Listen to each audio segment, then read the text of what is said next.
ఒకసారి ఇమాజిన్ చేయండి, మీరు ఒక మెటల్ ప్లేట్ మ్యానుఫ్యాక్చర్ చేయిస్తున్నారు ఒక మెషినిస్ట్ చేత. అందులో డ్రాయింగ్లో ఇలా ఉందన్నమాట.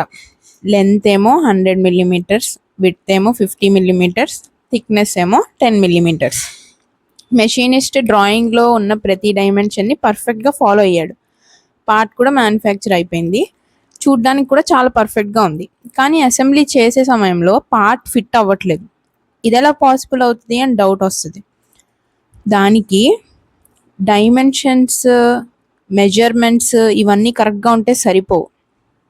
ప్రాబ్లం మరి ఎక్కడ వచ్చిందంటే, సర్ఫేస్ ఫ్లాట్గా ఉందా, హోల్ కరెక్ట్ పొజిషన్లో ఉందా, పార్ట్ పర్ఫెక్ట్గా పర్పెండిక్యులర్గా ఉందా లేదా, ఇవన్నీ డైమెన్షన్స్ చెప్పవు. డైమెన్షన్స్ ఓన్లీ పార్ట్ సైజ్ ఏంటనేది చెప్తుంది.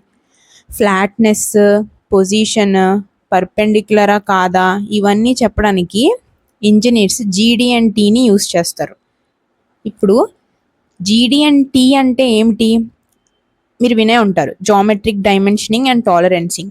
అంటే ఏంటంటే ఇది ఒక ఇంజనీరింగ్ లాంగ్వేజ్ అన్నమాట. అసలు GD&T అనేది ఏం కంట్రోల్ చేస్తుంది అని తెలుసుకోవడం చాలా ఇంపార్టెంట్. 4 థింగ్స్ మనం గుర్తుపెట్టుకోవాలి.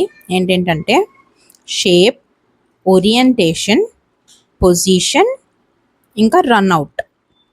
ఇప్పుడు ఈ 4 మీనింగ్ ఏంటో తెలుసుకుందాం. షేప్ అంటే ఏంటంటే పార్ట్ షేప్ కరెక్ట్గా ఉందా లేదా, స్ట్రైట్గా ఉందా లేదా, ఫ్లాట్గా ఉందా లేదా, సర్క్యులర్గా ఉందా లేదా, ఇవన్నీ చెప్తుంది. ఓరియంటేషన్ అంటే సర్ఫేస్ పర్ఫెక్ట్గా ప్యారలల్గా ఉందా లేదా, ఇంకో సర్ఫేస్కి పర్పెండిక్యులర్గా ఉందా లేదా అనేది చెప్తుంది. అంటే ప్యారలలిజం, ఇంకా పర్పెండిక్యులారిటీ, యాంగులారిటీ, ఇవన్నీ చెప్తుంది.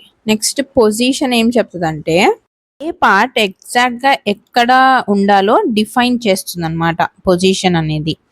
అది పొజిషన్ యొక్క సిగ్నిఫికెన్స్, ఇంపార్టెన్స్. నెక్స్ట్ రన్అవుట్ అంటే ఏంటంటే, ఇప్పుడు ఇమాజిన్ చేయండి, మీరు ఒక సైకిల్ రైడ్ చేస్తున్నారు అనుకోండి, వీల్ కొంచెం బెండ్ అవ్వడం, రొటేట్ అవ్వడం అలా అవుతే ఓబుల్ అవుతారు కదా, లెఫ్ట్ రైట్కి వైబ్రేషన్స్ వస్తాయి. ఇవన్నీ కంట్రోల్ చేయడానికి రన్అవుట్ అనేది వాడతాం అనమాట. షాఫ్ట్స్లో, గేర్స్లో, టర్బైన్స్లో, ఇంజన్స్లో ఏ రొటేటింగ్ కాంపోనెంట్స్ ఉన్నా అన్నిట్లో రన్అవుట్ అనేది ఇంపార్టెంట్ అనమాట చాలా. ఇప్పుడు GD&Tలో ఒక మోస్ట్ ఇంపార్టెంట్ కాన్సెప్ట్ ఏంటంటే డేటమ్. ఇమాజిన్ చేయండి, ఒక బిల్డింగ్ హైట్ మెజర్ చేయాలనుకుంటే ఎక్కడ నుంచి మెజర్ చేస్తారు? గ్రౌండ్ నుంచి కదా, ఎందుకంటే గ్రౌండ్ మన రిఫరెన్స్ పాయింట్ అనమాట. అలాగే ఇంజనీరింగ్ డ్రాయింగ్స్లో కూడా ఒక రిఫరెన్స్ అవసరం అనమాట. ఆ రిఫరెన్స్నే డేటమ్ అని అంటారు. డ్రాయింగ్లో ఉన్న ప్రతి మెజర్మెంట్ డేటమ్ని రిఫరెన్స్గా తీసుకొని ఉంటుందన్నమాట. డేటమ్ లేకపోతే మెజర్మెంట్స్కి అసలు మీనింగే ఉండదు. సింపుల్గా చెప్పాలంటే డేటమ్ అనేది ఒక స్టార్టింగ్ పాయింట్ అనమాట మెజర్మెంట్కి. ఇప్పుడు సింపుల్గా ఈ వీడియో అంతటిని ఒక్క సెంటెన్స్లో చెప్పాలంటే, డైమెన్షన్స్ అనేవి సైజ్ని మెజర్ చేస్తాయి, అంటే ఎంత పెద్దది ఆ పార్ట్ అనేది చెప్తుంది. టాలరెన్సెస్ అనేవి లిమిట్స్ని డిఫైన్ చేస్తాయి అన్నమాట. అప్పర్ లిమిట్ ఏంటి, లోవర్ లిమిట్ ఏంటి అని.